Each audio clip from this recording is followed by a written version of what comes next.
Okay. So Vijay, am I audible? Yes, Guruji. Yeah. Audible. Thank you. Thank you. Namaste to all.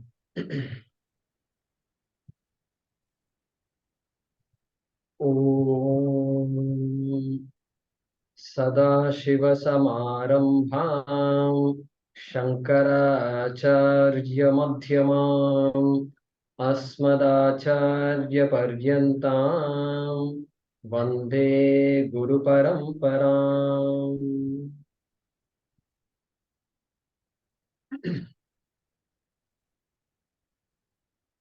Thank you, Swamiji, for coming here, joining us today, and giving us your Anugraha Bhashanam. Thanks to all of you for joining. So it was probably last year in the month of May, I think Swamiji had come. And so Swamiji, we are in the 13th chapter of the Bhagavad Gita, and we just crossed the 12th verse, Nyayam Yattat Pravakshyami. And then somebody in the chat box in the Zoom reminded, yeah, this was the shloka that Swami Atmatriptananda taught us about a year ago. Like that, they reminded us. So and then everybody said, can we have Swamiji talk to us once again? So that was the trigger, Swamiji. And so once again, a brief introduction to Swamiji. He comes from, in the Purvashrama, very traditional family committed to Vaidika Dharma. And he did his schooling, all education, school and college in Mumbai, where he also went to work. And then that's where he got exposed to Pujya Swamiji's teachings. And at that time, Swamiji probably, having taught at Sandipani, Pujya Swamiji, was probably giving a lot of public talks there. And so that's where he attended the public talks. And then he decided to leave work altogether and leave home also. That's what he said. Swamiji said, leave home and leave work. And then because, joining, a 3-year, 4-year course in an ashram for a relatively young person in any family is going to jar the family somewhat. And so, but Swamiji said his family probably was not that worried. Maybe they were even thankful that he joined the ashram or something like that. Swamiji was saying, we should ask him what that means. But anyway, that's Sandipani in Mumbai is where he attended the 3-year course. And then after that, further 3 years of intensive study in Rishikesh, where Pujya Swamiji also taught. And Prasthanatrayi was completely thoroughly studied with Chakrabhashyam. And then in 1985, so that's about 40 plus years ago, so 45, let's say 45 years ago, he was asked to, Pujya Swamiji had blessed him to go to Kolkata. And so that's where he was been teaching. And then for a year in 1990, Swamiji came and taught at the Arsha Vidya Gurukulam in Anekatti here in Coimbatore. And then back to Kolkata again. And he's been teaching. And but then he doesn't say that. He says, I've been trying to get Jnana Nishtha in the Jnana. So that is, which is what Shankaracharya says, which is what we are all seeking. And then Jnana Nishtha, right? So, Swamiji, I used to get Swamiji's blessings in the ashram in Anekatti whenever I used to go there for short camps or some visit. And then, of course, the 3-year course was there. And I still can't forget all the humorous moments we've had. And whenever he used to somehow find a way to keep people at ease. And he tapped on my shoulder in the temple when the Kumbhabhishekam was about to start and going on. And he said, Jaikumar, do you know the date of birth of Arjuna? And date of birth of Arjuna, Swamiji, Pujya Swamiji, they didn't teach us in the 3-year course, they didn't teach all these things. So don't ask me anything they did not teach. Swamiji said, no, you learned. You just forgot. You don't blame everybody else for your problems. And so I said, what is this, Swamiji? And Swamiji said, yeah, see, Bahuni me vyatitani janmani tava charjuna. So, tava, charjuna. So, charjun, tera date of birth, charjun, hey, like that, Krishna himself has said. So, what do you say? And have you studied the chapter, fourth chapter or not? Yeah, I've studied it. Okay. So, I've said it before. I don't mind saying it again. And so I really feel blessed, and we all feel blessed that Swamiji agreed to talk to us once again. And during this Navaratri season that's going to start tomorrow, what an auspicious time to have Swamiji from Kolkata, where Durga Puja and all is so big. And Anuradha ji was saying the other day, oh no, I have all these things, I have so many things to do, Durga Puja and all. What is this? I've been waiting to listen to Swamiji and all. But she's also here. And so thanks to all for joining. And Swamiji, thank you for blessing all of us. Oh, Over no. to you, Swamiji. Okay. Swamiji, you can see all of us by putting us on gallery mode, so you can see all of us. Yeah. I can see some of you. Suppose if everything is put on gallery, then you will see only less of me and more of everybody else. Whatever you want to do, I'm game for everything. So we are seeing you, Swamiji. We are only seeing you on the screen, but Okay. you have the option of seeing all of us. I'm seeing all of you, but Yeah. only at a time, only a few. Then I have to keep shifting. There's an arrow, if I keep clicking on that, then I see the others also. Doesn't Yes, matter Swamiji. really, as long as you all can hear. Yeah, as long as you all can hear.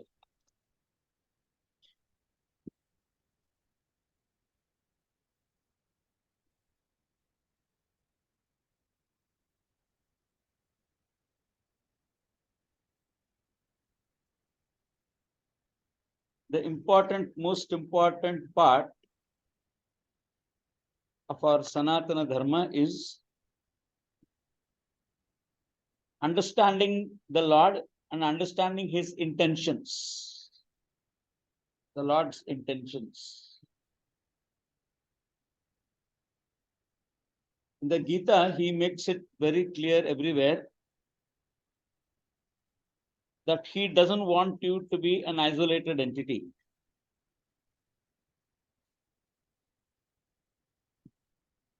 He doesn't want to be the dominating, he doesn't want to play a dominating role. So it's unlike most bosses, the most of the bosses, they are everything, they will dominate and they will be on the limelight all the time. They will not give any credit to anybody.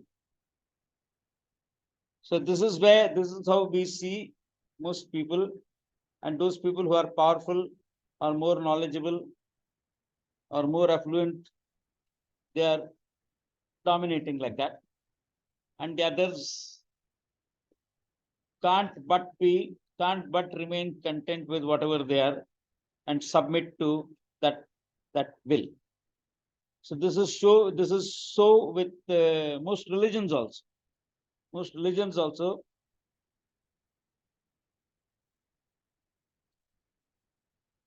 the boss doesn't tell anybody that you are equal to me. So this is something unique to our unique culture, our Vedic culture. There are many ways by which the Lord tells this in many portions, not only in the Gita, but elsewhere also in the Upanishads.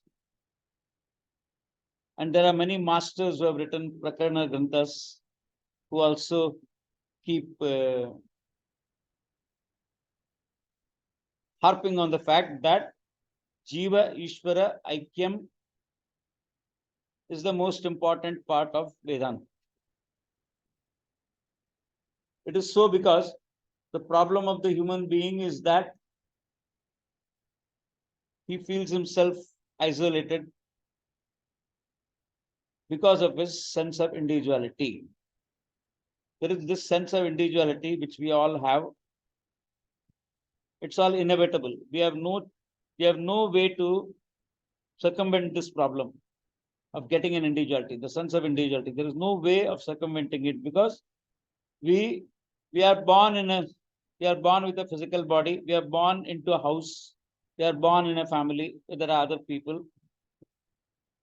And those people, first, they are delighted that there is a child. And so they do everything in their capacity to make the child grow and make the child feel at home.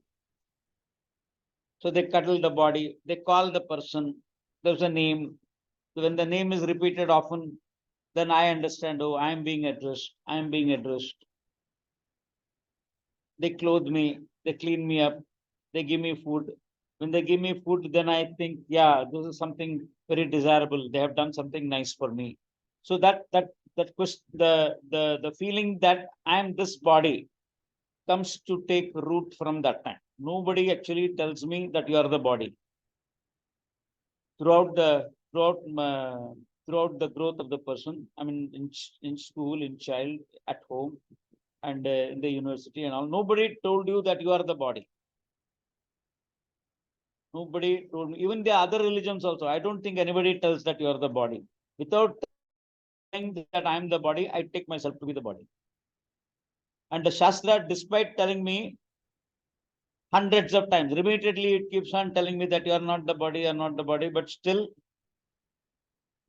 one takes oneself to be the body. So this particular fact was highlighted by Shankaracharya in one of the Upanishads. In Kathopanishad, he says, this Maya is very difficult to comprehend. Despite being not told that you are the body, he concludes that he is the body. And despite him being told so many times that you are the Atma, you are the universal self, despite being told that, he doesn't assimilate that fact. So this is what he also, and he said this is Maya. Despite not being told, he concludes himself to be the body and the individual. And in spite of being told so many times, he doesn't accept the fact that he is not the individual. So this sense of individuality, which starts from childhood onwards, this is the reason why I take whatever is not I to be I. So whatever is not I take to be I, because I don't know what I is. I only know myself. I'm there. I exist. I'm a being. I know I exist. I know, but I do not know who I am. So therefore, we all make the mistake of taking the body as ourselves. So this is adhyasa. This is superimposition of the non-self on the self. There are many examples of this of adhyasa, like ghost and the post, snake and the rope, and all that. But there is a film song also, which tells about adhyasa. You'll be surprised to figure this out. You might know, perhaps you might have heard this song, or maybe you might have even thought of it. But it very clearly tells about adhyasa. The song runs like this. It says, देखो देखो क्या वो पेड़ है, चादर ओढ़े या खड़ा कोई. It's a beautiful song which comes in the film Tare Zameen Par, I think. Tare Zameen Par. And there, and then there's that boy, who tells that also. There's a poem he reads in the class, and he tells the central idea of the meaning. Central idea of the poem, he says to the teacher, to the class. He's asked to tell that, and he says, दुनिया में जैसा दिखता है वैसा होता नहीं है, और जैसा होता है वैसा दिखता नहीं है. This is adhyasa. Plainly put, this is what is adhyasa. It might come in a film, all right, and the song also might be in a film, all right. But I'll tell you one thing. One thing we all should recognize and understand, that no song ever originated in a film. It originated from conscious. It was revealed into the head of that poet who wrote the song. The tune of the song was revealed to the composer who composed that song. So therefore, we cannot brand or judge any song as being bad or whatever. Oh, it is a film song. We don't want. We'll dismiss it. No, it is not like that. I don't think we should do that. We should learn to open our eyes to something more important that is being said in that song, and we should admire it for what it is. We should be objective about it. So this song says that, that देखो देखो क्या वो पेड़ है, चादर ओढ़े या खड़ा कोई. So that's the same thing here also it happens. I do not know. I only know that object, and then I think that it is so I confuse that pillar. I confuse it for a ghost. Like that, the same. That's what he says in that particular song there. And that ghost and post example comes in many of the Vedantic, in the Vedantic literature, it comes often, so often it comes. And here also it is the same thing. I do not know what I am, and I take the non-self, the body, to be I. So therefore, the Lord keeps on repeating now, and every time he keeps on telling, so many times he keeps telling in the Gita also, that I am that self. You know what? In the 10th chapter, there is this Arjuna asking for vibhutis of the Lord. So the Lord begins there. First vibhuti, he says, Aham Atma Gudakesha. Simple. I am that Atma. I am that you. So that very clearly, Lord's intention is revealed there. He doesn't want to isolate me. He doesn't want to paint me as someone inferior. He wants, his intentions are to equate me with him. His intentions are to reveal me as being non-separate from him.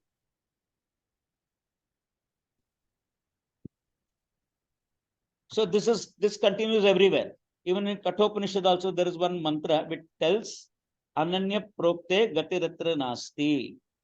So Ananyataya means if I am revealed, if the teacher reveals to me myself as being non-different from himself. That is what is Ananya. Anya means different. Ananya means not different. Non-separate. Anya means separate from me. Ananya means not separate. So that's what he. And then Lord Yama tells that very clearly. If the self is revealed as being non-different from the self of the propounder or of the teacher, then knowledge has to take place. Gatiratra nasti. It has to take place. So like that, the Lord very clearly reveals here. Aham Atma Gudakesha. First vibhuti. Then again he goes in the 13th chapter also.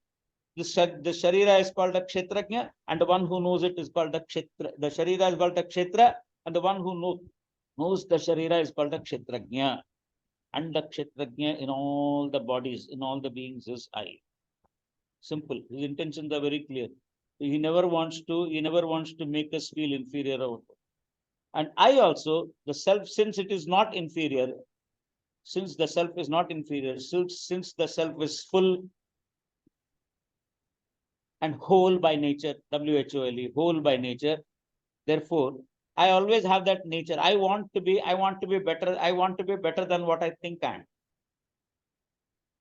So this is where, Vedanta comes and reveals, but it has to be a repeated study. The study has to be continuous. The study has to be constant. Constantly, every day, I have to keep on repeating myself that I'm not this body. I have to, at least to myself, I should do that. I should assert to my own self, I should assert and make it clear that I'm different from this physical body.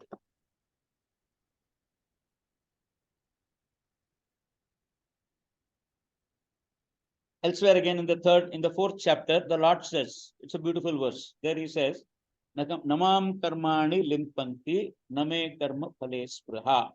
This perhaps you must have studied with your teacher, you should have studied this perhaps. That verse, it comes somewhere in the middle of the 4th chapter. Namam karmani limpanti. Karma does not taint me. Namam karmani limpanti. Lord says this about himself. Namam karmani limpanti name karma phale spraha. I don't have any craving for any particular result of an action. I don't have any agenda. That's what he wants to say. The Lord wants to say that I don't have any specific agenda. And I don't have any intentions of I don't have any special attachment for many karma phala or whatever it is. Name karma phale spraha, namam karmani limpanti. That is why I don't get tainted by any karma. And then he says, itimam yo bhi janati. इस प्रकार से मुझे जानता है जो, the one who knows me like this, that fellow also becomes free from karma. Namam karmani limpanti, name karma phale spraha, itimam yo bhi janati. Karma bhirna sabaddhate. That fellow also is not bound by karma. That means what? That means itself must be the same thing.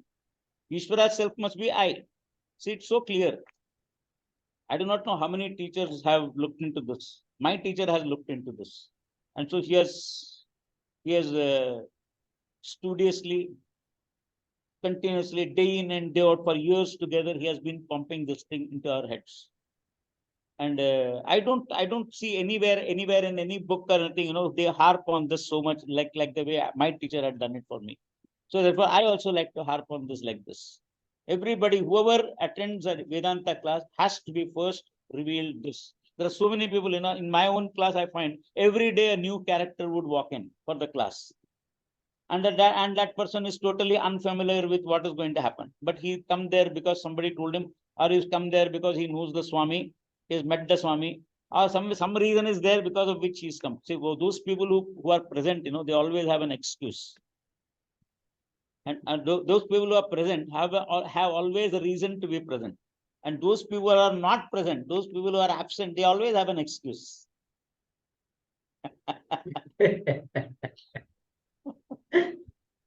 So those people who are absent, they have an excuse not to come. And those people who are present, they have a reason to be there. So they come, new people, they come, and they don't know what they don't know what to expect. And that day I make a special effort to unfold everything, the whole shastra tatparya, the purport of the entire shastra. I make sure that I will tell that person, let him hear it once. If he hears it once also, it is okay. That also is a big boon for him. And this I'm not saying. The Lord says it in the Gita. The Lord says it in the Gita in the 6th chapter itself. He says that whoever strives to make this inquiry,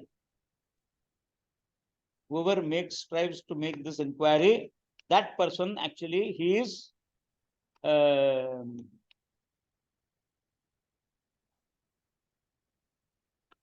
making an effort, he's putting an end to his kartritva, he's putting an end to his doership.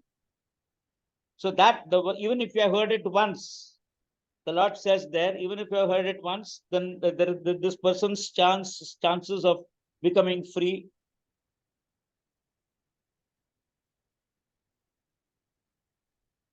brighten up. Those chances brighten up.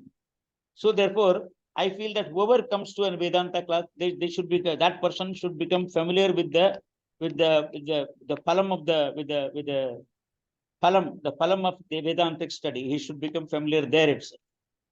And in some manner, you make it interesting for him. In some manner, let that person grasp that I am the Atma, I am not the body. And that Atma is not different from Ishvara. And only when you know this, will the smallness centered on yourself, which started because of the sense of individuality, that smallness centered on the self started because of the individuality which you picked up in childhood and which has been continuing throughout your whole life. That smallness will go only when you know that you are the whole, WHOLE. So the purport of the Shastra is to make you know that you are the whole. The Lord also wants to keep telling same thing. In this particular verse, which I had the good fortune, I still like to talk about that verse. Even every class, whenever I get the chance to, I talk about this. It's a very fantastic verse it is. It says, I'll tell you what is to be known. Neyam Brahma. I'll tell you what is to be known. Okay, fine. Tell us what is to be known. What is that? He says it is Brahma. Neyam Yattat Pravakshami. And if you know that, then what happens? Yajnatva. Having known it, then what happens? You will become free from mortality. You will become immortal. You will know yourself to be not the impermanent self. You will know yourself to be not the impermanent self. You will know yourself to be not the mortal self. If you know Brahma, then you will, that means what? That means Brahma must be Atma. It is simple. There also, Namam Karmani Limpati also, it is the same thing. If I have got, if the Lord says that Karma Phala does not taint him, Itimam Yobi Janati, whoever knows me like this, that will also become free because he is not different from me. He is also the same thing. He is also the same Atma. Atma is only one. Everybody thinks, that Atma is inside us. सब लोग यही समझते हैं आत्मा मुझ में है आत्मा मुझ में है कि मैं आत्मा में हूं I'll tell them in the class, like this. You think about it for some time. Where is Atma in you or you are in the Atma? After some time, after reflecting or after remembering what all transpired in the previous classes, then they said slowly, there's no Swamiji, Atma is everywhere. We are in the Atma. That's good. That's a sigh of relief afterwards.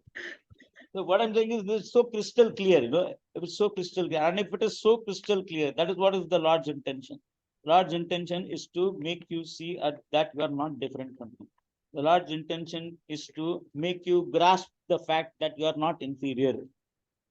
The Lord's intention is to make you understand that you are the whole. Another person, another Kavi, another poet, he had said this thing, that how you are Satchidananda. He defined that very well. He says, Ahamasmi sada bhami.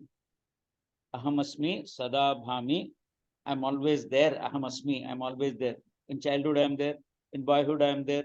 In youth, I'm there. In middle age, I'm there. In old age, I'm there. In sickness, I'm there. In dream, I'm there. In deep sleep, I'm there. In waking, I'm there. In sorrow, I'm there. In sickness, I'm there. In health, I'm there. In happiness, I'm there. All the time, I'm there. There's no time when this I is not there. Ahamasmi. All the time, I am. And Bhami. Bhami means what? Bhami means I'm the effulgent self. I'm the self-effulgent self. Okay, self-effulgent self. If you want, you can take it like that. Self-effulgent means I don't need anyone to illumine me. I don't need anyone to illuminate, like a lamp, a lighted lamp. A lighted lamp is there. It doesn't need anyone to illuminate. See that lamp? Yes. Straight away you see. The lamp doesn't need anyone to illuminate. Like that, this I also is someone who I don't need anyone to illumine me. I know that I'm there. Self-existent, self-effulgent. In fact, that self-effulgent, there's a beautiful word for it. We have to learn to understand the import of this, that I am self-evident. I is the only thing that is self-evident. Everything else in the world is evident to the self. Okay, there's a difference. If you want, you can take down the sentence in your mind. I is self-evident, and every other thing in the world is evident to the self. Every other thing means all objects. Objects means what? Objects means known and unknown. There are only two types. Objects of the entire universe can be broadly classified as known and unknown. Broadly or closely or whatever it is. It is very nicely classified as known and unknown. There is nothing outside this. Outside the scope of known and unknown, there is no other object. It is either known or it is unknown. And if it is unknown, then when you go towards it, you will know it. So therefore, every object is something which is recognized by, which is evident to you. You are the self-evident one. Everything else is evident to you. Shankaracharya in his Nirvana Shaktam, he said this beautifully. So Naham. So you have to understand that Naham. I'm not this Mano Buddhi Chittani Ahankara Naham. The Naham means there are only two things. One is Aham and the other is Naham. दो ही बातें दुनिया में और कुछ नहीं. And that Naham is what? Naham is not self-evident. Naham is an object, and the object is not self-evident. And what are the characteristics of the object? Every object was not there at a time. It came into being. For some time it is there, and after some time it will not be there. Every object is like that. That's a characteristic of every object. That's the nature of every object. Every object is not there. It is time bound. It is not there at a certain time. It is there. It has come into existence, and then after some time it will not be there. For some time it will be there. Later on it won't be there. So the object has got, every object has got the tendency of being decimated. It will go away.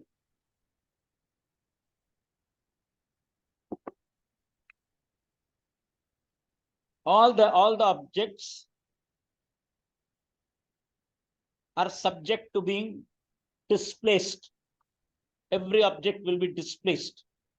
The self-evident Atma, you, self-evident I, will never be displaced.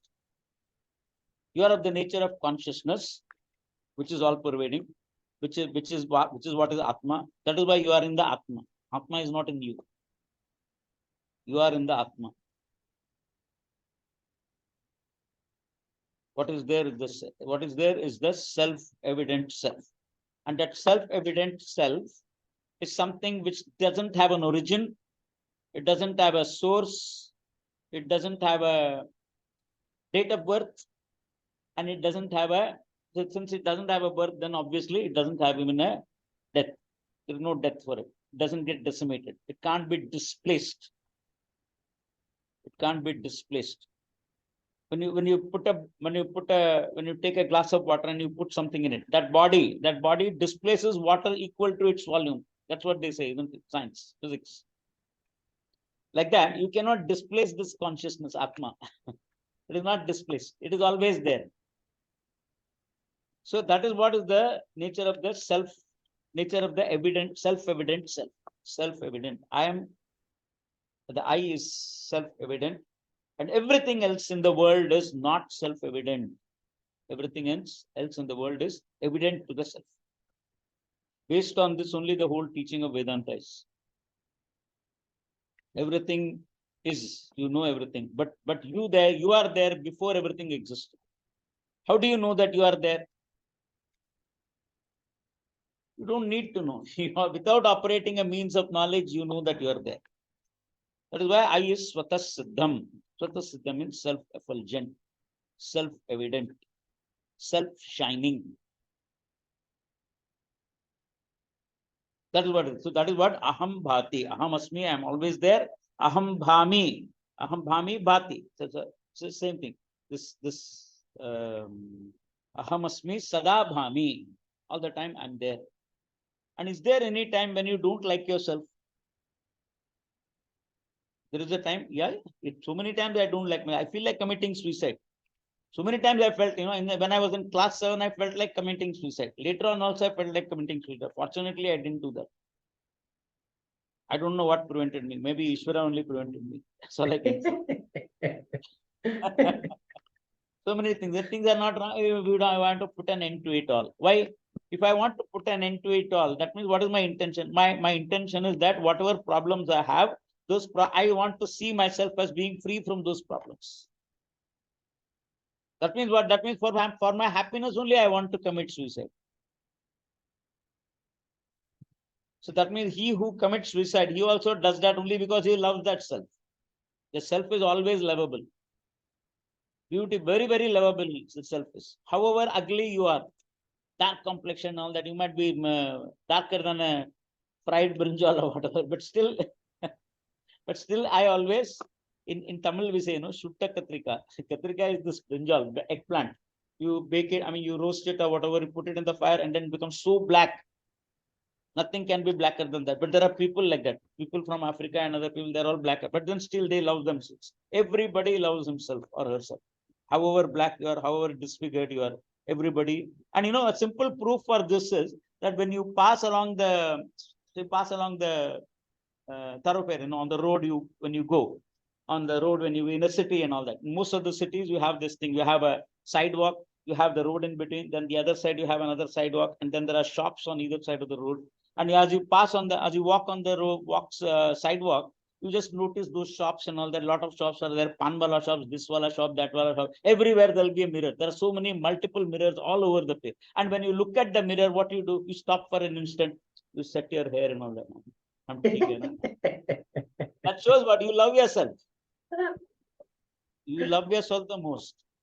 Ahamasmi sada bhami kadachinna aham apriyaha.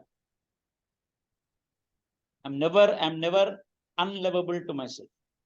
I'm never the one who looks upon myself as despicable.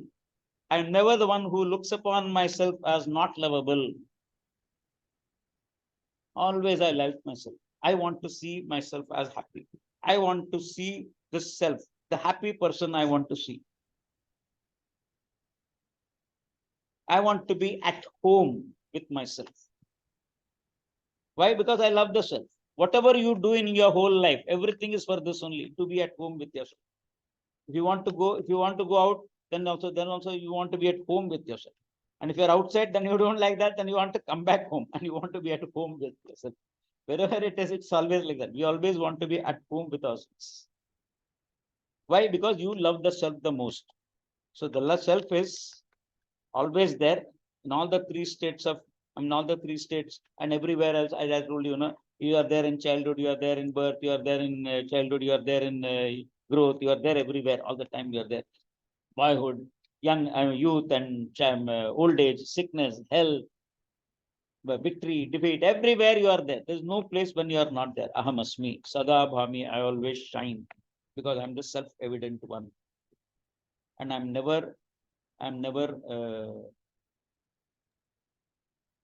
I can't hate myself. Even if I hate myself, it is only because I have done something wrong, which need not have happened, should not have happened, but it happened. And so I can't face myself. That's a different thing. There also again, what it is because I like myself the most. Even if I don't want to face the self, it is because I like the self most. And I've done something stupid, and that is something which makes me despicable, which makes me feel that I'm despicable. So this is the fact of the self. The self is always lovable. The self is always priyam. So this is the truth of the whole world. Asti bhati priyam. This is nothing but Satchidananda. Asti, always there. Sat. Bhati, bhami, it's always chit. And then I love myself the most. Why? Because it is Ananda. That's my nature. So nobody can dispute this thing.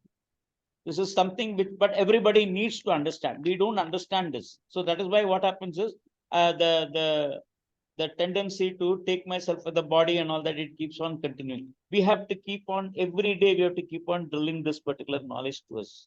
Every day you should sit for, when you are sitting for meditation. If you have this capacity, then you should sit for meditation and contemplate on this verse. Aham asmi sada bhami, aham asmi sada bhami, kada chinnaham apriyah, brahmeva ham atas siddham. So therefore it says, I am Brahma, because I'm always there. I'm never unlovable to myself. I always like myself.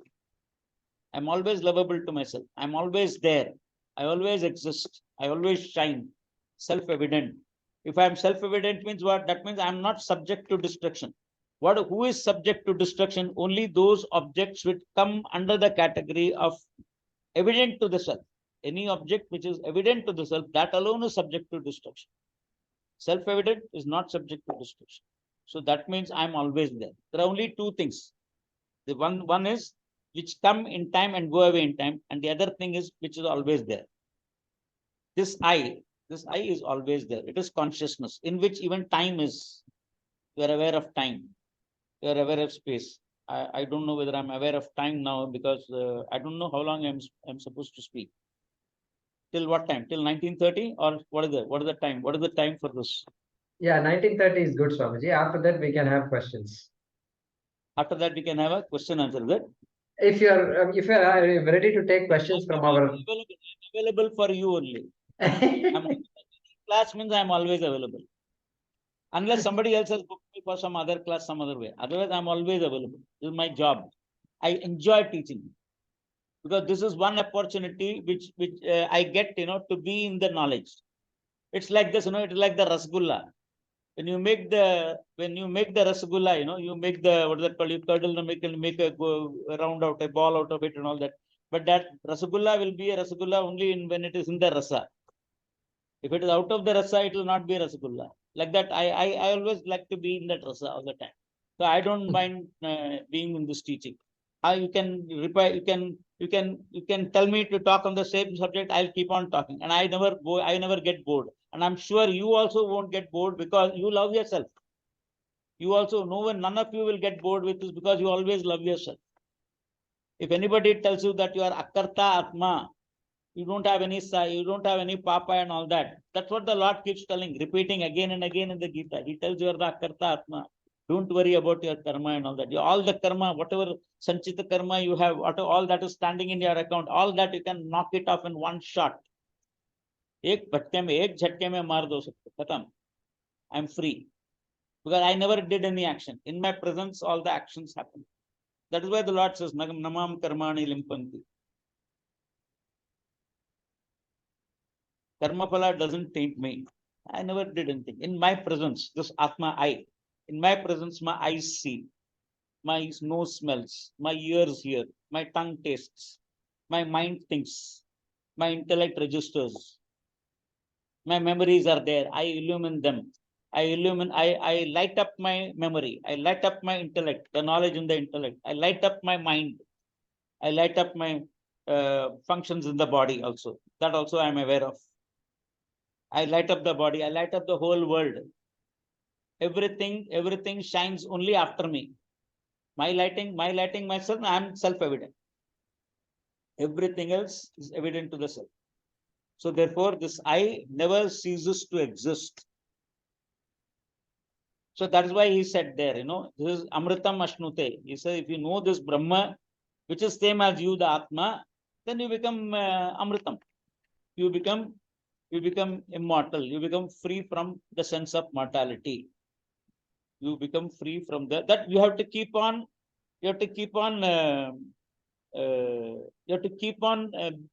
Keep being in this knowledge all the time. The rasagulla has to be in the rasa all the time. Once it is out of the rasa and you squeeze it and all that, everybody squeezes it. I don't know why do they do it. I'm also a sugar patient. I don't like to squeeze it. Especially, that good ka rasgulla. There is a good ka rasgulla, which we get now in winter. It will come. Nolin good or whatever they call it here. That one. Oh, it is just delicious. Absolutely delicious. You just put one in there, you feel like having another one, and then another one, like that. Swamiji, I have squeezed the rasgulla, Swamiji. So that's why what I that rasgulla has to be in the rasa all the time, and you don't have to squeeze it. Why do you have to squeeze it?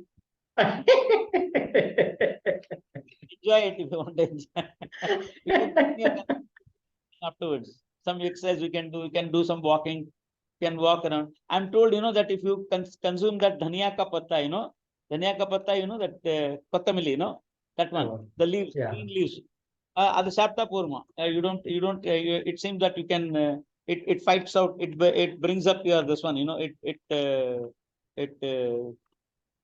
constrain. It require. I mean, what is that called? It reduces the sugar in your body. Sugar level. It reduces the sugar level in your body. Beautiful it is to think of that. So why just keep doing your exercise? Anyway, this has to go one day. Whether you are a diabetic or not, this has to go one day. When it has to go, let it go. Why worry about it? Don't have any tension. Pressure hai to rehne do. Sugar hai to rehne do. What you can do it, there's nothing in our control. Nothing is in our control. The Jagat, nothing is in our control. The control of what? The body is not, body doesn't have control over itself. You happen to have the body. It's a vehicle. It's a vehicle. You happen to have it. That's all. It was given to you. If it was given to you, that means what? That means you were there before also. Is it not a fact that the body is given to you? Body is given to you. Home is given. Parents are given. Education is given. Talent is given. Ideas are given. Everything is given. Wife is given. Money is given. Health is given. Everything is given. What given means it comes. So whatever comes will go. That is the rule of the world. जो आता है वो जाएगा और जो नहीं आता है वो नहीं जाएगा. Whatever comes will go. Whatever doesn't come will not go. So the I doesn't come. I has not come anywhere. I is always there. In the I, everything happens. In that I, everything happens. I does not do any action. You can't say that I am the seer. If you say that you are the seer, then all the time you should be seeing.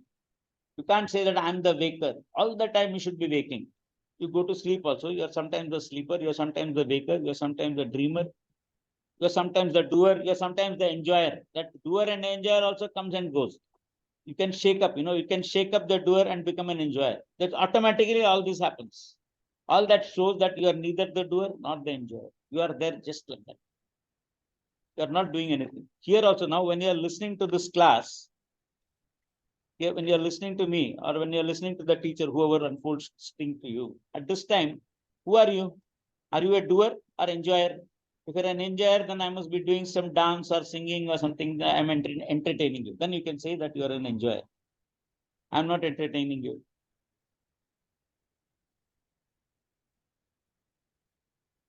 So you are not doing actually anything. You are not a karta right now. And you are neither a bhokta, not even a karta, not even a bhokta. That means what? That means you have shaken off your kartrutvam and you have shaken off your bhoktrutvam. And how did you do it? Very easily, without any effort. Without any effort, you have shaken your kartrutvam and bhoktrutvam. That shows clearly that you are not a karta, you are not a bhokta. Kartrutvam can be shaken off. Bhoktrutvam can be shaken off. But all this must have knowledge and understanding. So that is why the Lord struggles everywhere. Not struggles, he's going out of the way to tell you that you are not the karta, you are not the bhokta, you are not a sansari. All these conclusions which you have yourself about yourself, samsara conclusions which you have about yourself, they are all what? They are actually, not arrived at on proper inquiry. These conclusions which you have about yourself are not arrived at after proper inquiry. What is the conclusion? How do you conclude that you are a samsari? You see your body suffering, you see your mind suffering. Is that why you are a samsari? But what is the mind? Mind is something which you give life to. You are the one who illumines the mind. You are the one who illumines the intellect. You are the one who illumines the doership also. What is doership? Kartapan. What is kartapan? Kartapan is an aspect in your mind which owns up all the actions that you do. Hai na? Are you with me? Yes, yes, Kartapan. Doership is something which is something which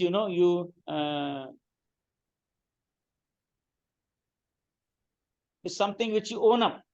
Doership. I mean, I've done this action. You write a song. Suppose you write a song, or you you compose some music, or you do some painting, or you do some research. You publish a paper.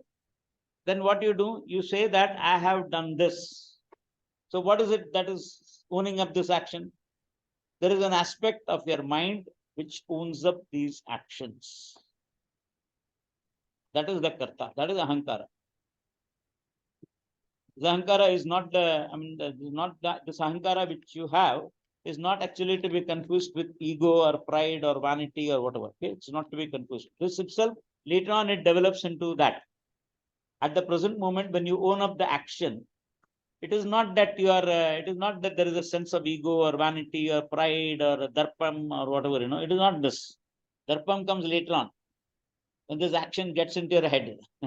You have done something, the success gets into your head. I've done somebody, I'm somebody special, like that. There is to be, I have not seen now, of late I have not seen, there is to be a t-shirt where it is not that these fellows used to wear this t-shirt, and on that t-shirt it is written, I'm somebody special. When I saw this, it's beautiful, it gives you a lot of insight into people of how they work, how their minds work and all that. Swamiji, is that a Vedantic statement, Swamiji? Sorry? Is that a Vedantic statement? I am somebody special. We should do that. I'm somebody special.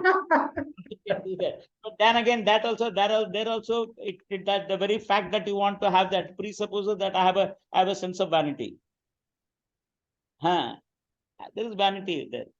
If I want to show off or whatever it is. Everybody wants to show off. Why? Because we already have a low self-image. Why that low self-image is there? Because I've concluded that I'm the body. Why did I conclude that I'm the body? Because of all these people who helped me to grow. It is not their fault also. It is not their fault. It is not the fault of the parents that I have this sense of individuality. It is not the sense of, it's not the fault of the people who helped me grow up and all that. It is not their fault at all. I have this sense of individuality. It automatically comes. That is what is adhyasa. So I find it, so therefore, and this adhyasa is, and then another thing is our adhyasa is very, the adhyasa which human beings have, this, it's very evident from your self-consciousness. This self-consciousness is there for all of us.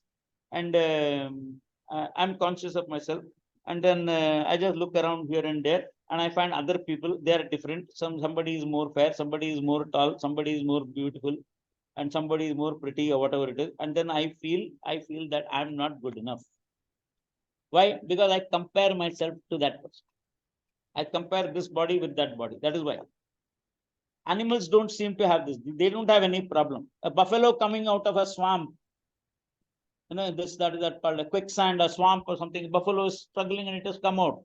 After it comes out, and it's walking about on the streets, bindas, no problem. Kaun humko observe kar raha hai? Kisko kya ho raha hai? He doesn't care. But you and I are not like that. Suppose, we are going for a wedding. Suppose I have worn a suit for a wedding I'm going. And somebody splashes some water or whatever like that. I'm not at all going to be happy. I'll immediately go and change. Why? This is called I'm self-conscious. Anything happens, some nose is not all right, that is not all right, this is not all right. Something I'll do to patch up and all that. If I'm bald, I'll cover up my bald. If I'm short, I'll wear high heel shoes. Everywhere, I want to do something different, to show myself as different. Why? Because I don't accept myself. Main problem of the human being is this: I don't accept myself. Because we have this tendency of comparing ourselves. We are all self-conscious beings. Our self-consciousness is very predominantly, it's strong. It is very strong. In animals, it is not so strong. It is there. It is there, all right.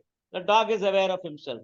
You call the dog, he'll come to you and all. Suppose, you are angry or whatever it is, then dog doesn't like that. All these things, feelings are there with them also.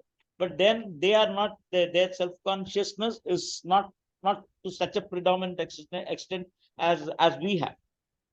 And so therefore we always feel this smallness, and the other people's behavior, other people, they how they comport themselves with reference to me, or how they conduct themselves, how I conduct myself in their presence. All these things, all these things, they only add to my smallness.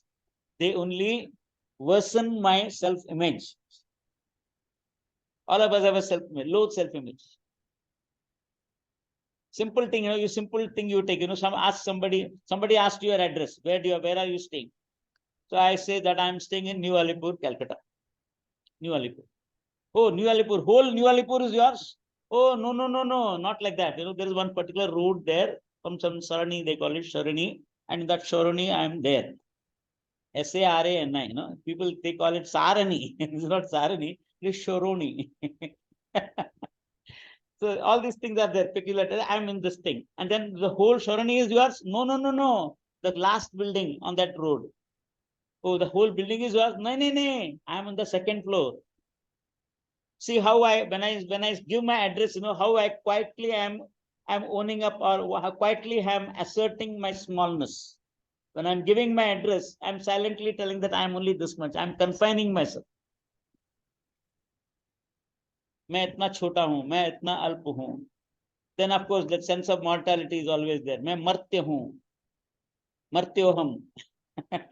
All these things are there for everybody.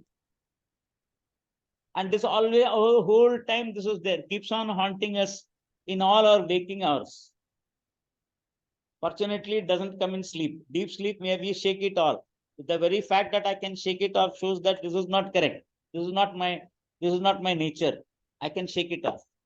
What you can't shake off? There's so many things you can shake off. What can't you shake off?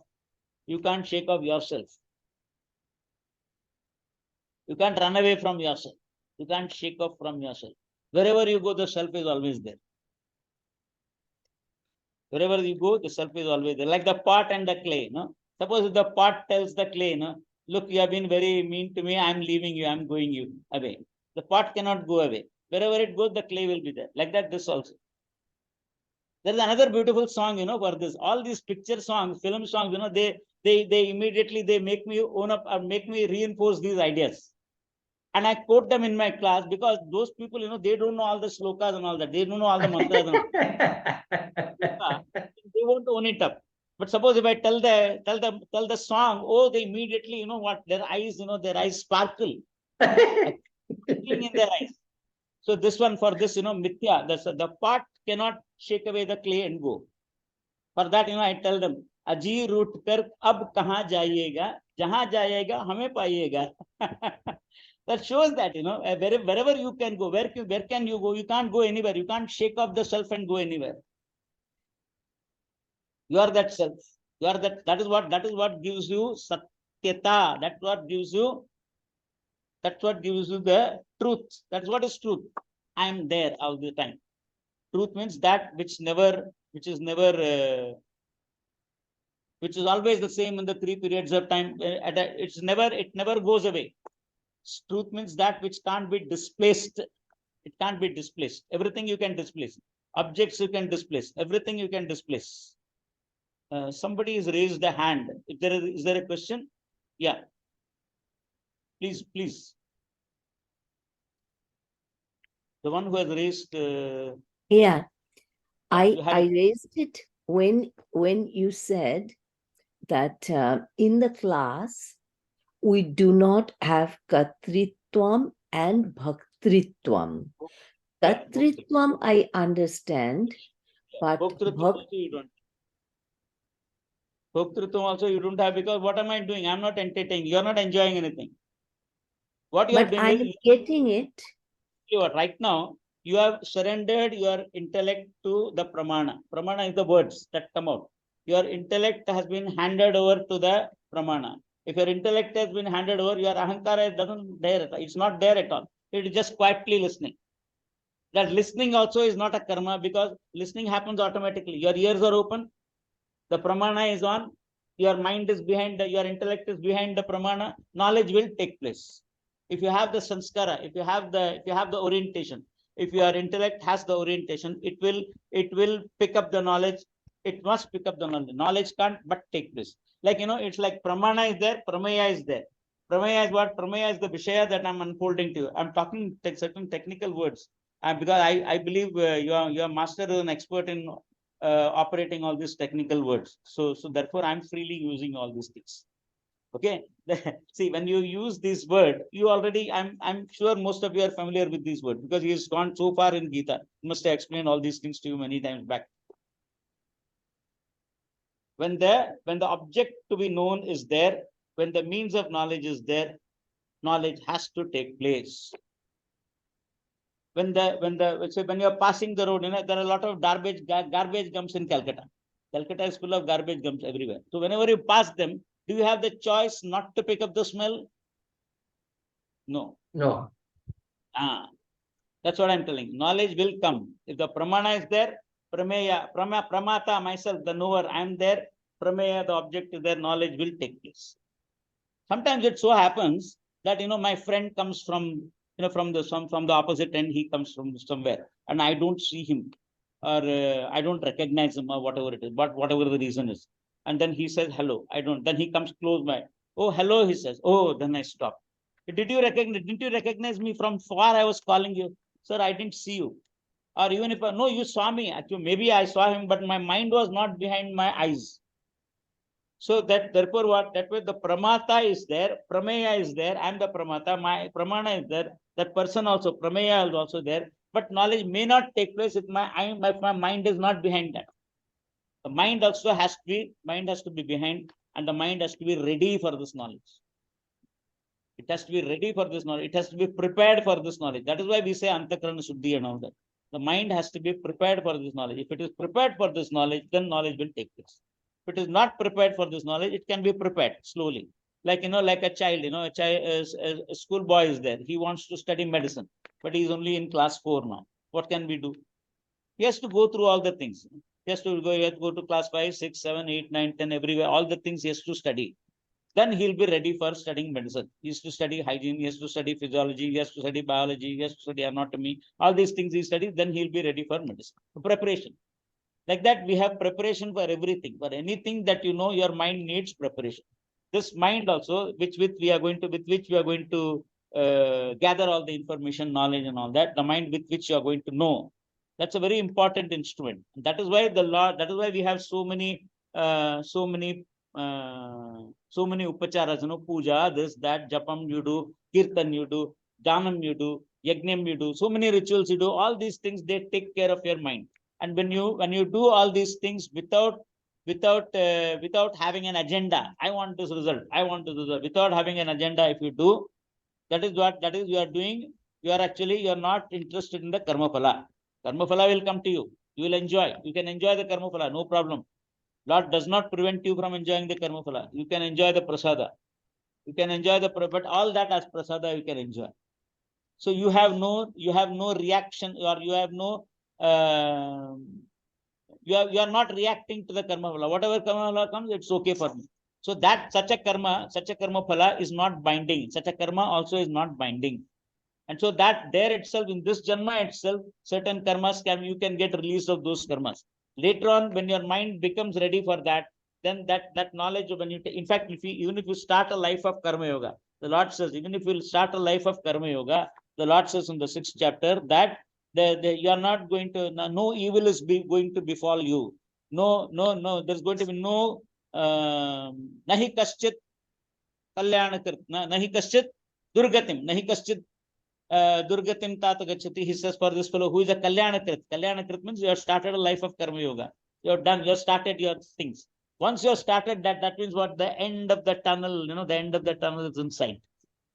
The end of the darkness, at the end of the tunnel, their light is there. Light is in sight. You are in sight of the light and you are walking towards that. That's how it is. So therefore, once you have started this lifestyle, then you are going to be successful. There's nothing to prevent you from being a success. And this is not, I'm not telling you. Lord himself is telling that in the Gita. Nahi kalyanakrit kaschit durgatim tata gachati. It's beautiful it is. So this is how he goes everywhere. He wants to, all the time, he wants to show me that I'm not far from what I want to reach. I'm not far from being that whole. I'm not far from being that complete person. In fact, if I'm the whole, then the whole has to include me. If I'm Purna, then Purnatma has to include me. Okay. I think I have one more session tomorrow. I will continue with this discussion tomorrow also. Unless you have other ideas. Okay, unless you have other ideas, I'm open to that also. Any idea is acceptable. We have a question. We may not have ideas, but we have questions, Swamiji. Okay. Tell me. Shunti, go ahead and unmute yourself, please. Sorry again. Very nice to have met you, Swamiji. May your blessings be on me. My name is Venkata Shonti. I've known Jaykumarji for a very long time. Venkata Shonti. It's a Telugu name. Okay. I keep asking this. In Mandukya, they do this Avasthatraya Prakriya. So when the mind is in deep sleep and it wakes up and says, I slept well. When the mind was not there, who did the recording? This is Pratyabhijna. He is the one who recollects. So he uses the mind to recollect. That is Pratyabhijna. In Dakshinamurti Stotram also it comes. Yes. Pratyabhijnayate. So who recorded the event? The mind is not, see, the mind is total, the mind is not available for you to do your functions, all right. But the mind is there in a very, very subtle way. There is a subtle vritti. Aham na janami vritti is there. I do not know. That vritti is there in deep sleep. Although doesn't seem to be conspicuous. But it's not that your mind is not there. In fact, you know what? All the since your subconscious mind is there, therefore, all the organs of the body, the prana and all that, they are functioning. In fact, when you are in deep sleep, when there is no particular type of thinking taking place, that is a time when all these organs, they work actually. Like liver works only when your mind is not working. liver and pancreas and all these things, they work when your mind is not working. So this is what I'm given to understand. Okay. I'm given to understand that the liver and all those things, they don't work when your mind is working. So suppose if you're in deep sleep, then all these parts, they work. That means what? That means you are there anyway. It's not that you are not there. You are the same person who gets up. So I was the one who slept last night. And now I remember I slept well. Because why do I say I slept well? Because so many, I was not aware of all these hours that went away. These hours went away. I was not aware of all these things. So therefore I gather, iti anumiyate, this is referred, it is inferred to by me, inferred that yes, I must have slept well. Somebody came and knocked my door, but I didn't open the door. That fellow says next day, I came and knocked at your door, you didn't open. I said, sorry, I was not aware. I didn't know. So that I didn't know, that vritti is there. It's a subtle vritti. All the Vedantins, they uniformly talk about this vritti being there. Yes. Thank you. Thank So you, Swami. Swamiji, I didn't know, and I didn't know for a long time. Therefore, I must have slept well. I feel refreshed, Yeah, I didn't know etc. for a long A time, big, exactly. and Correct. therefore it's a big inference that is being made. Right. So, Its inference is being made, but then who is making that thing? The I is there, you know, the I is there. That I is doing the recollection. Iti prajnayate, pratyabhijnayate, you know, that word comes there in Dakshinamurti Stotram. If you can remember that. Where does it come? Rahugrasta divakarendu sadrisho maya samachchadanat sanmatra karanopasamharanato yobhut sushuptakuman. All the karanas, all the indriya karanas, they have all been collapsed. Upasamhara of them have taken. They have been collapsed and they are all there. They are all there in a dormant state or whatever. They are there. And then pragaswapsam. Pragaswapsam. प्रागस्वाप्सम. इसके पहले मैं actually अस्वाप्सम, I was there ना. हम तो जगे हुए थे. अभी हम सो रहे हैं. इसके पहले हम सो रहे थे, but उसके पहले हम जगे हुए थे. That one, that fellow, that entity, he remembers. With the mind he remembers. That is why it said pratyabhijnayate. So it's can we very say clear. Chidabhasa is there, Swamiji? Sorry? Can we say that Chidabhasa is there? Chidabhasa is the jiva actually. Chidabhasa is the reflected consciousness. Can we say it's there in the deep sleep? Yeah, it can be there. Why not? You can say if it is there. Yeah, Chidabhasa. I've not thought about it. Maybe I'll think about it. I mean, I've Chidabhasa asked this to many Swamijis. I get there, Sukshma Vritti, I get Chidabhasa is there. I get these different answers. One recent Swamiji said Chidabhasa is there. They may not be. does it really matter whether Chidabhasa is there? Chidabhasa is there all the time. But when you make up, what happens? First thing is awake, that is Chidabhasa only. Chidabhasa means reflected consciousness. The consciousness which is registered on your waking. No, as opposed to a complete shutdown in deep sleep, Chidabhasa is Sorry? as opposed to a complete shutdown of the mind in deep sleep. In contrast to that, either Sukshma Vrittis are there or Chidabhasa is there. In that sense. Sukshma vrittis are there. I have been. That means we have to conclude that Chidabhasa also is there in some. Yes. Something. I have not thought about it really. You know, it's a new question that is coming to me. But it must be there. Otherwise, how? See, when is Chidabhasa not there? In a state of coma, it is not there. In a state of coma, Chidabhasa is not there. Chidabhasa means reflection of the recognition of I in the buddhi. That is Chidabhasa. The recognition of I in the buddhi. What happens? That happens only when you are awake, actually. Recognition of yourself in the buddhi happens only when you are awake. You know that there used to be one Swami here in Ramakrishna Mission. He once gave a beautiful example of Chidabhasa.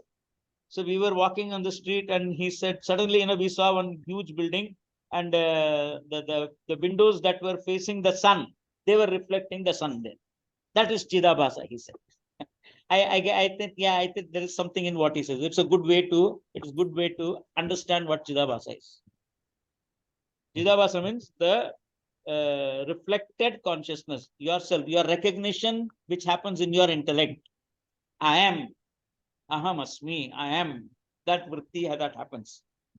That actually is Chidabhasa. And then after that, when that happens, then later on, when you say I am, then what are you? Then straight away you say I am the body. There the problem comes. With that, the problem starts. I am the body. This is what happens.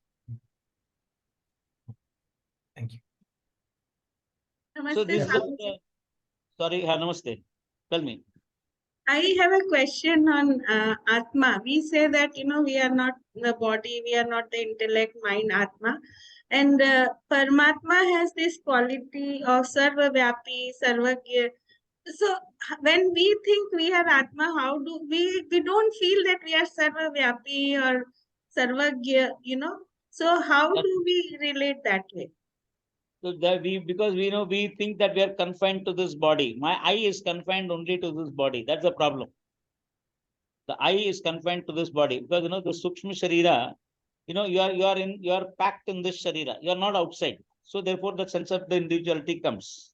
And the world also promotes that sense of individuality. So nobody does anything to tell me that I'm more than this. Nobody tells that. The Shastra tells. And the Shastra tells means what? That means Shastra is the Pramana and it wants to make me understand. When it wants me to understand, that means my instrument has to be tuned for that understanding to happen. So since that maybe so therefore this fine tuning is required or whatever it is. And once that happens, then this understanding you will shed your wrong thinking that you are only confined to this body. You are more than this body. You have to think on these lines. You have to contemplate on these lines. So for contemplating, what are you going to contemplate on? You will contemplate only when you have knowledge, more and more knowledge. So therefore, we keep on studying. The study for Vedanta doesn't stop at all because we are all people with only normal, ordinary intellects. So we are not there are a lot of adhikaris, Uttama adhikaris are there, great adhikaris are there. So for them, quickly it clicks. There is the Nachiketa's example is a beautiful one. Such a small boy who was so mature. Nachiketa's example, if you have studied the Kathopanishad and if you know the story of Kathopanishad, Nachiketa's story. There is another reference somewhere else also. It happens in one of the Upanishads. It comes where there is this man who is traveling from somewhere from Kabul or Afghanistan or something, Kandahar or something, Gandhara Desha. From there he is traveling and he is going somewhere south. So they used to go only on horseback. There's no car and all that. So they used to come. So on the way, he stopped in one of the ashrams. Every night he has to stop somewhere. It's a long journey. It's going to take several months for him to go. Several weeks or several months it's going to take for him to go down there. So he stops in the ashram. Then one particular ashram where he stopped there. He had his dinner and all that. Went out to sleep. Next morning he got up early, dressed himself, and he was going. At that time, the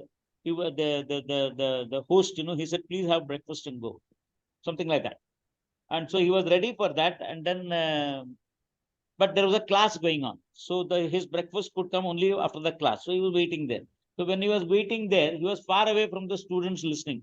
The students were being taught about this Atma Jnanam, Upadesha. Upadesha was being given that they are not this physical body, they are the Atma. And that he heard only once. This man heard only once. It took place. That's all. That now enlightenment took place. It is like something like he was like a dry wood. One spark fell on that, and the whole thing got fire, like that.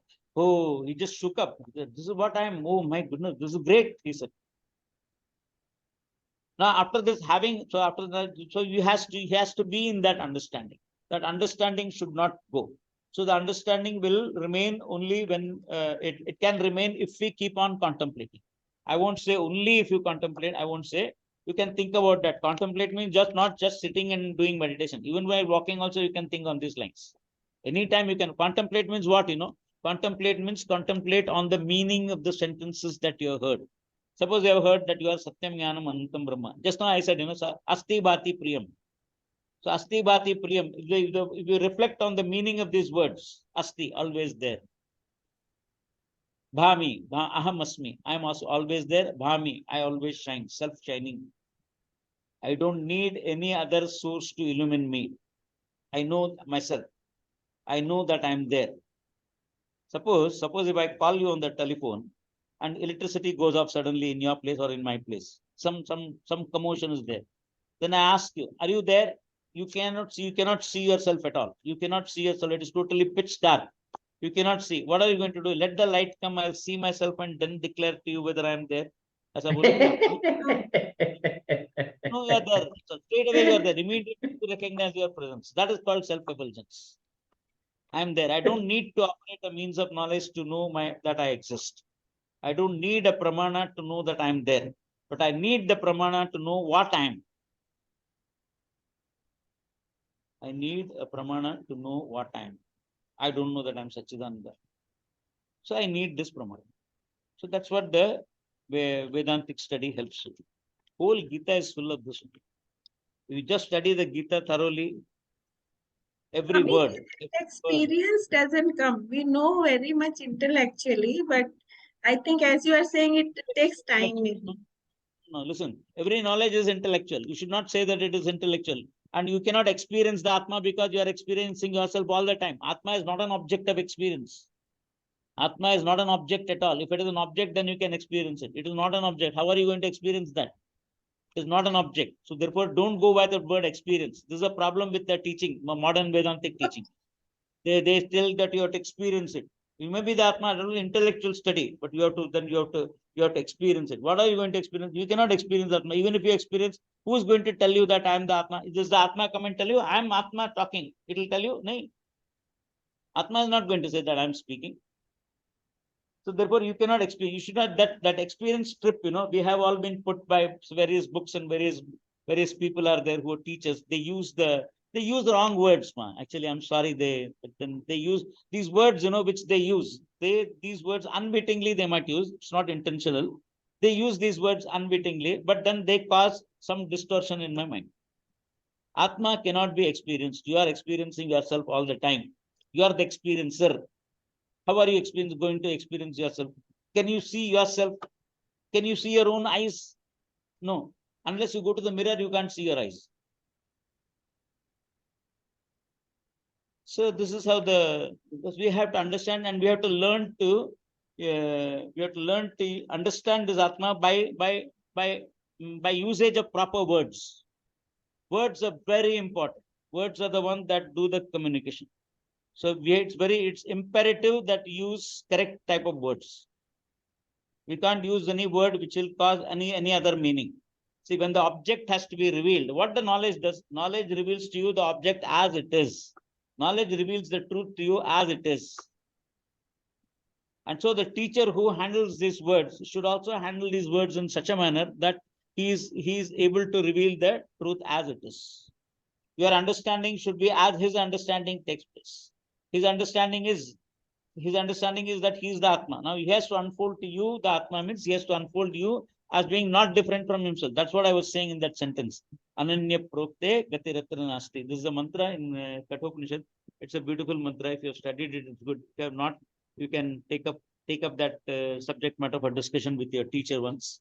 Ananya prokte means the Atma has to be, my Atma has to be unfolded to me as not being different from the teacher's Atma. Same Atma. Atma ek hi hai. Body mind complex are different. Ahankara is different. Everything is different. Atma is the same. So this understanding we have to keep on repeat. That is why we say keep listening to it. Keep listening to it. Paunah punyena shravanam kuryat. Again. Punah sunna chahiye.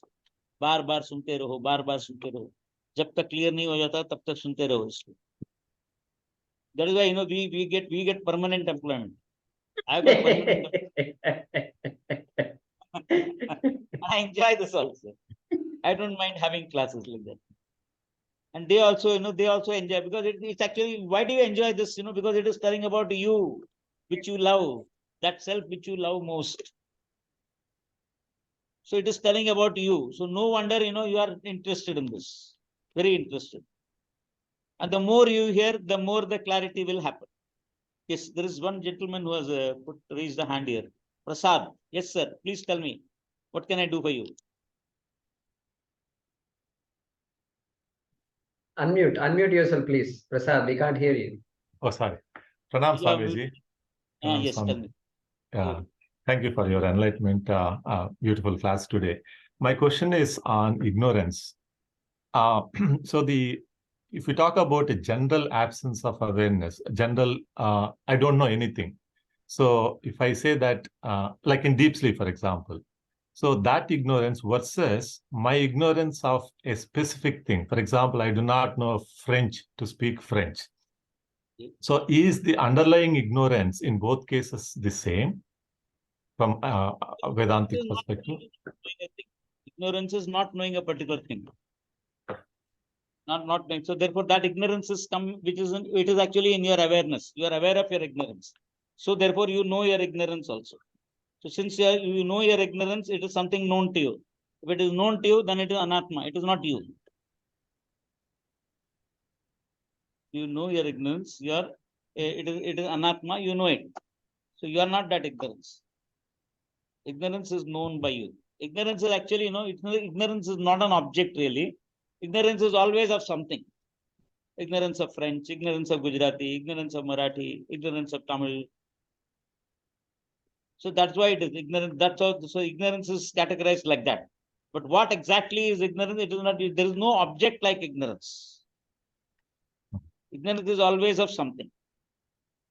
That is specific ignorance. But if I'm talking about general ignorance, where, for example, in the deep sleep, even though it is called as experience of absence, it is not really absence. But the ignorance which we define, like Maya, is the at the samishti level, right? So that ignorance, which is a general ignorance, which is absence of everything, I do not know anything. That is the feeling which we get when we are in deep sleep. I do not know anything because mind is absent, everything is absent. So, and then when we talk about a general, a specific ignorance, which is like, I do not know something, like you've been explaining on specific ignorance. So in both cases, it is the ignorance. It cannot be said it is not an absence, but so we cannot say that it is it's not an absence, right? It cannot be an absence. There is a definition that they give. Ignorance is it is not that it is not there, and you can't categorize it. You can't categorize it. So therefore, ignorance is something which has got bhava rupam. Yat kinchit bhava rupam asti. It looks as though it is existing because the error comes out of ignorance. So therefore, you can straight away know that ignorance is there. When an error is born of ignorance, you infer that ignorance was there. Why didn't you know this thing? Because it was not known. Why didn't you recognize this particular phenomena? Because it was not known. So like that, the causes will finally boil down to that ignorance. And that ignorance also is what? Ignorance is always something. Ignorance of a language, ignorance of subject, ignorance of a subject matter, ignorance of an object. Like that it will be. So ignorance is a subject. Like that, there is no ignorance like that. And then that ignorance actually is equated to Maya. Okay? Is equated to Maya at the total level. Now see, ignorance is what? Ignorance is no knowledge in your head, on my head. In my head, there is no knowledge. I've got ignorance. Like that I say. So that means what? I have got knowledge also, but I've got ignorance also. I've got knowledge of history, geography and all that, but I don't have knowledge of science. I have knowledge about science, but I don't have knowledge of maths. Like that we can say, suppose. I don't have knowledge of medicine. So I'm not a medicine man. I'm not a doctor. So I do not have knowledge of medicine, I can say. So therefore, I have areas of ignorance as well as areas of knowledge, right?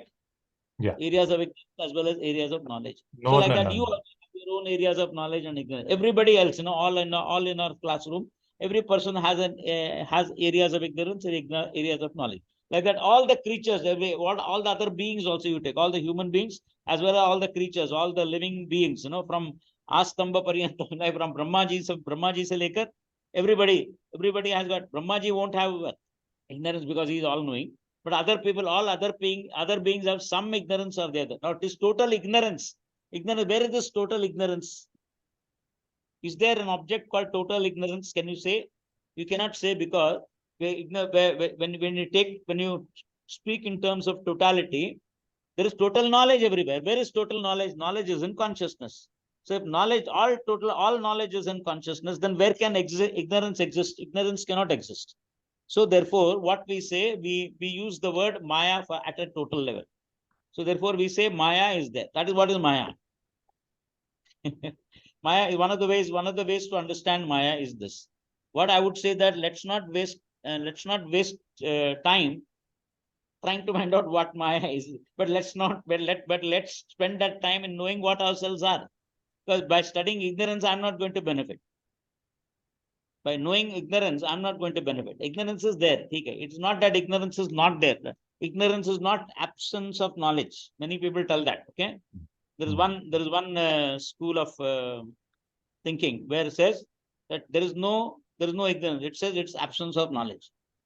So suppose if absence of knowledge has brought this world, suppose if ignorance, if we take it in terms of, if we think in terms of all ignorance as Maya, total ignorance as Maya, suppose if we take it, that ignorance, when you say if it is absence, from absence, how this present creation can come? From absence, nothing can come. It is atyanta abhava, it is total absence. So in total, from total absence, nothing can come. So therefore, what we say, we don't accept that ignorance is not there. We say that ignorance is there. We do not know what its nature. What is its nature? So it cannot be categorized. So therefore, we use these words. What is that? We use achintya. Achintyam we use for ignorance. It is not possible for you to, but it is not inexplicable. When you say this is what I'm telling, words. When we use words, we cannot say inexplicable. It can be explained. It can be explained. It can be explained in such terms that some understanding happens in your mind. It depends on the deftness of the teacher. It depends on the word power and the what is that called, the command he has at his disposal in the language that he's going to talk. It depends on that person. Recently we heard Anirdesh from Swami. I should really tell you what I know. That's all. What I know exactly, I should tell you. There's no coloring here. I'm not trying to color the Vastu. Vastu means the truth. Vastu means the truth which has got Vastavikta. That is Vastu. Vastu, to understand, for a layman, for anybody, for all of us common people, Vastu, we have to understand whatever has Vastavikta, whatever is a fact. So there is a fact. That fact has to be known. Fact must be having knowledge about it, right? If there is a fact, if there is a truth, there must be knowledge about it, right? Yeah. If that knowledge is there, that knowledge is already existent. Where is that knowledge? It is there in consciousness. That knowledge is there in consciousness, but now it has to be revealed in the heads of myself, or so my teacher reveals that knowledge to me. Then after that, I can unfold that depending on the clarity that I have. If you have clarity will force expression. Clarity will force expression. You will be able to express clearly. But for that, we need to do a lot of mananam. A lot of chintanam we need to do. A lot of contemplation we need. You have to analyze what words if I use, how it will be understood. Because people have their own way of understanding. They understand whatever you tell, they'll understand on the basis of whatever they know. So that's why things become subjective for them.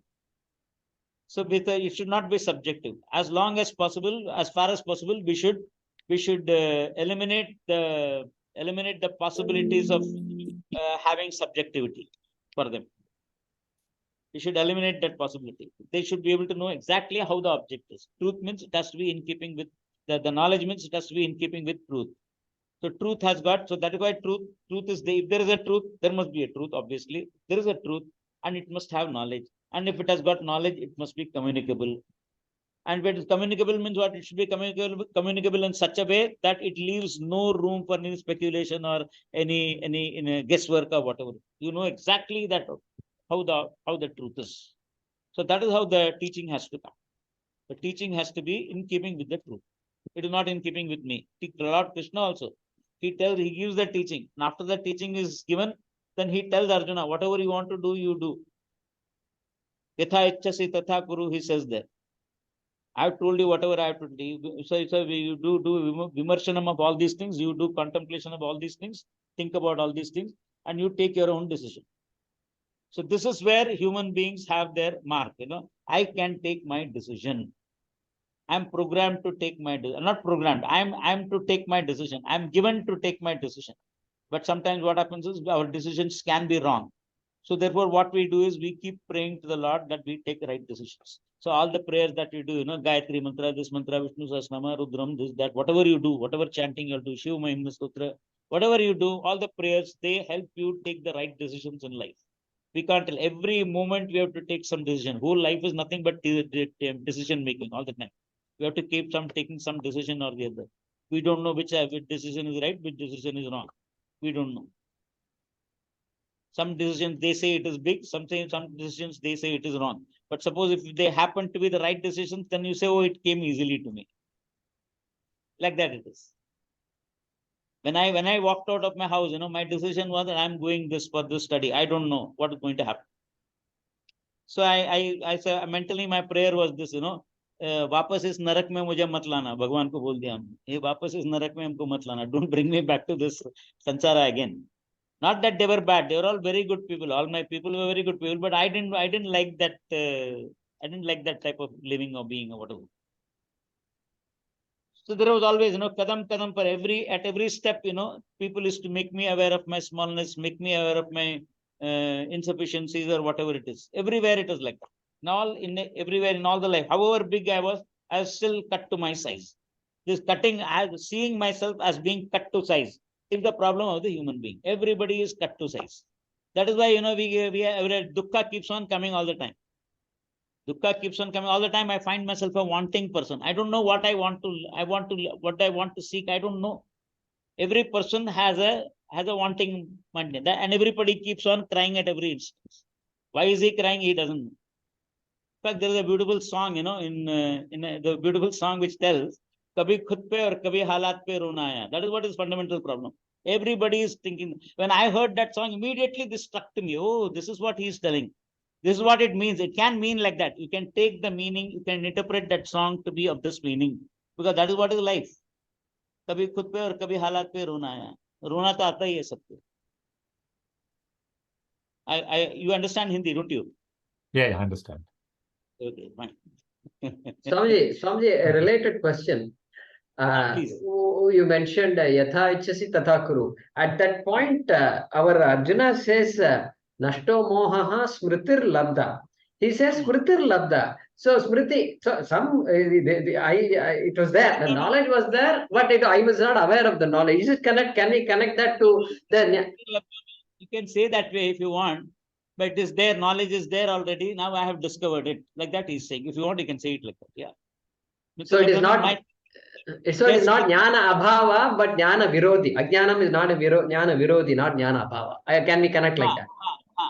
But that also we need not even go that far. He said, when he says smritir labdha, means what he says, now I have discovered what to do. The course of action. I have discovered by my course of action. Smritir labdha means that. Confine yourself to that and proceed further, because it conveys everything. Smritir labdha means I have discovered what course of action should I take, what decision I should take. That's simple. More than that, we need not go. Yeah. You should analyze it when it's necessary. When it is not necessary, don't analyze so far. Because our own analysis can get us into trouble. There will be somebody, with a thick glass waiting there, and he'll wait to bounce upon you. But I enjoy this. Yeah. So we Vedantis got used to analyzing too much, Swamiji.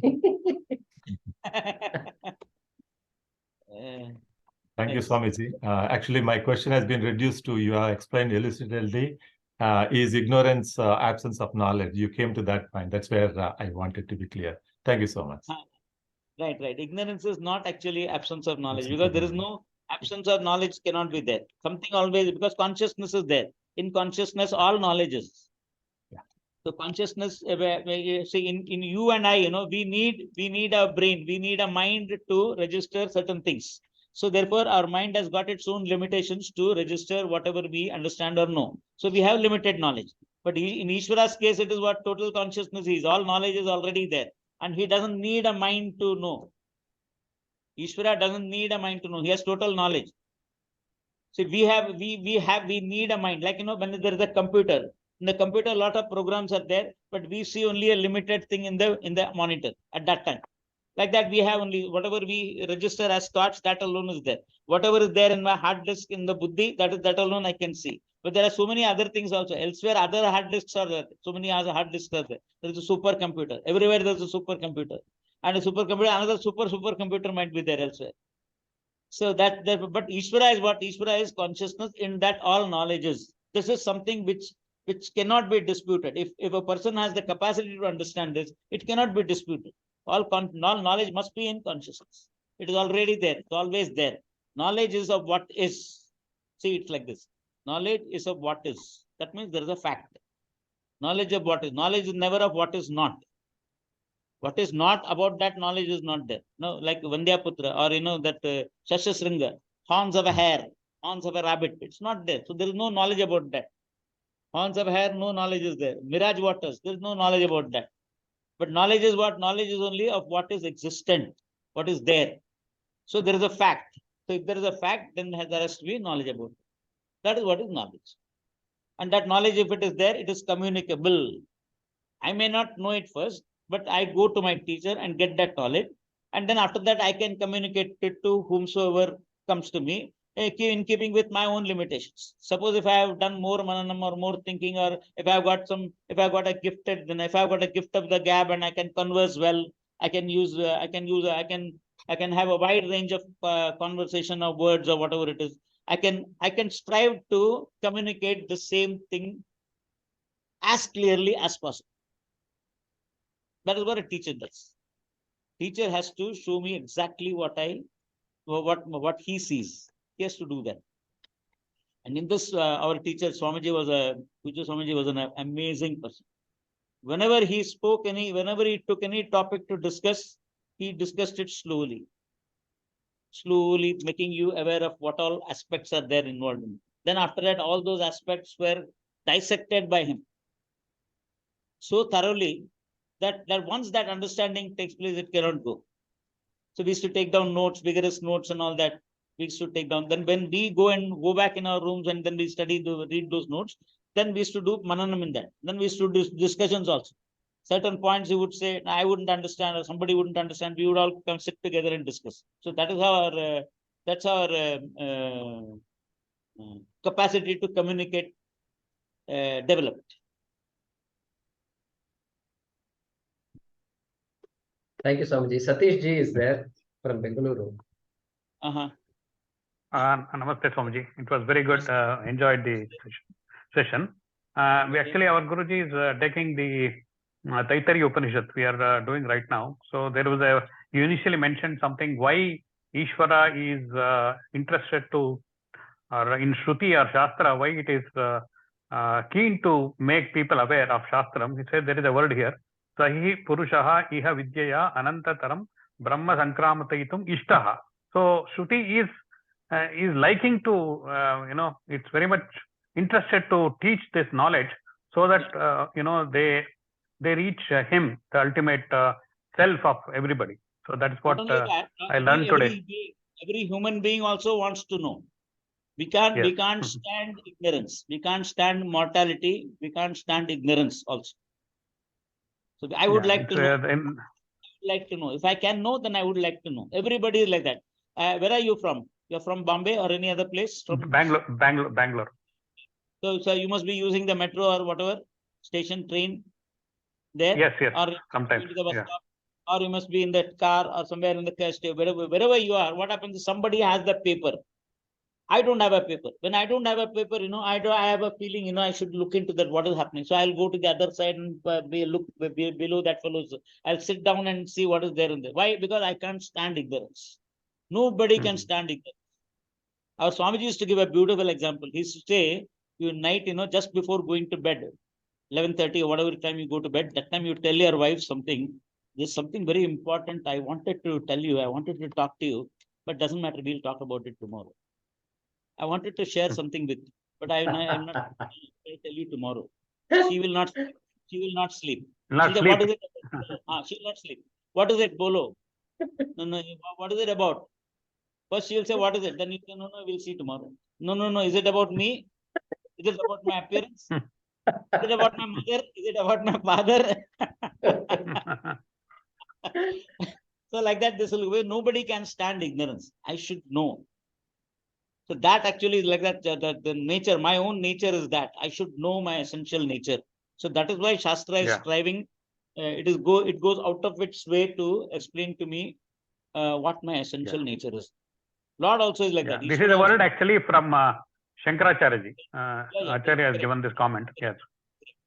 It's like that it is. Because we can't stand ignorance. In Bhagavad Gita also, the Lord tells this way. So he says that you are the You are the body is your body is a kshetragnya. I mean, sorry, kshetra, and you are the knower of that body. You are the kshetragnya.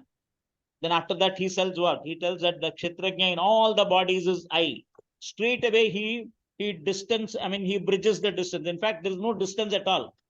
At first, I had given this phrase to him, to your teacher, saying that distancing the, bridging the distance. Actually, there is no bridge. There is no distance at all.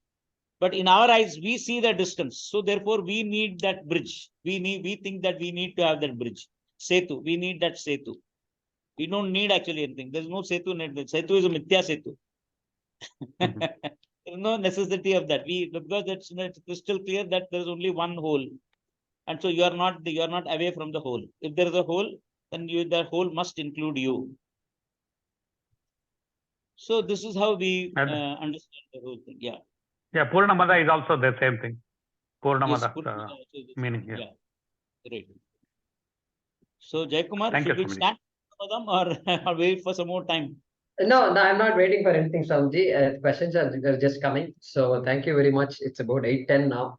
So I'm available. I'm staying in my own place. Okay. I have nothing, no more agenda except to have dinner and perhaps see, whether India has won the match or not. That's what actually I suggest India won the match.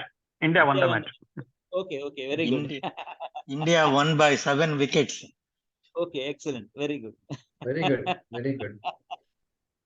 So I think it's now a good time to conclude. Anuradhaji, you raised your hand. Do you want to ask the question tomorrow or do you have? Tomorrow also we meet. Yeah, I'll come again at 6:30. Yeah, it's okay. I just wanted to say what he was saying, that you don't really need to go to any shastra to see that we want happiness or we don't want ignorance. The examples that you gave, and also people go to astrologer for happiness. So everywhere it is that we all go for the happiness because that's our nature. This is difficult to understand, that I am of the nature of happiness is difficult to understand. So therefore they want the physical happiness, they want the experiential joy they want. So therefore they want to go to the astrologer and find out whether there is any scope for getting some experiential joy. But actually joy is actually the self only gives the joy. Your own essential nature is happiness. We'll talk about this tomorrow also if we want. What happens is, when I get the object that I desire, so far there was an isolation between me and the object. There was a gap between me and the object. That is bridged when the object comes to me. And then after that, there is no subject-object division. The whole thing is one. The whole thing is become one. There, what happens is, at that time, my demanding mind quietens down. My demanding mind, my wanting mind, it becomes quiet. When the demanding mind becomes quiet, that time my own self, which is of the nature of happiness, I experience that time. So my own happiness, this object gives me my own happiness. Thank you. It's like a pickpocket, who picks my own pocket and gives me a party.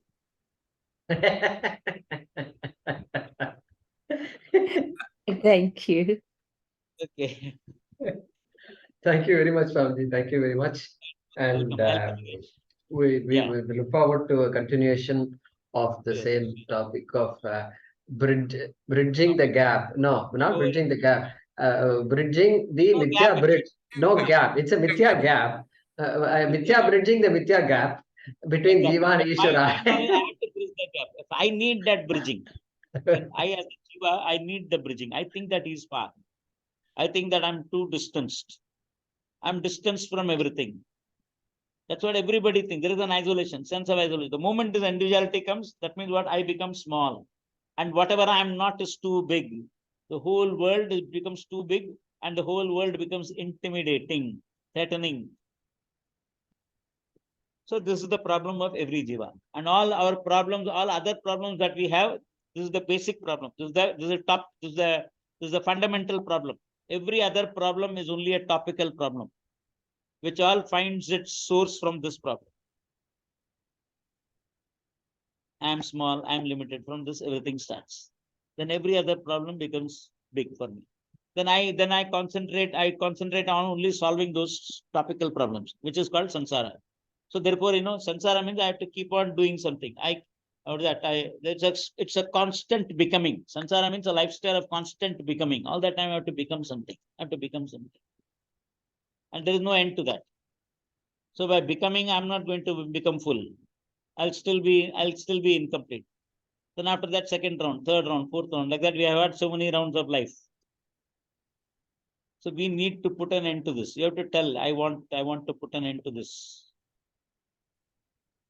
Thank you, Swamiji. Thank you very much, Swamiji. Definitely, we look forward to another very inspiring session. And all those of you who joined us today, welcome to come back again, and do invite your friends also. This is not limited to any particular group. And so, thank you, Swamiji, very much. And Thank you all. Thank you all. Thank you all, everybody. Thank you. Thank you. May all of you be enlightened. Thank you. Dhanyawad. Dhanyawad Guruji. Dhanyawad, Swamiji. Thank you, Swamiji. Thank you, Dhanyawad, Swamiji. Swamiji. Thank you, Swamiji. So, thank you, Swamiji.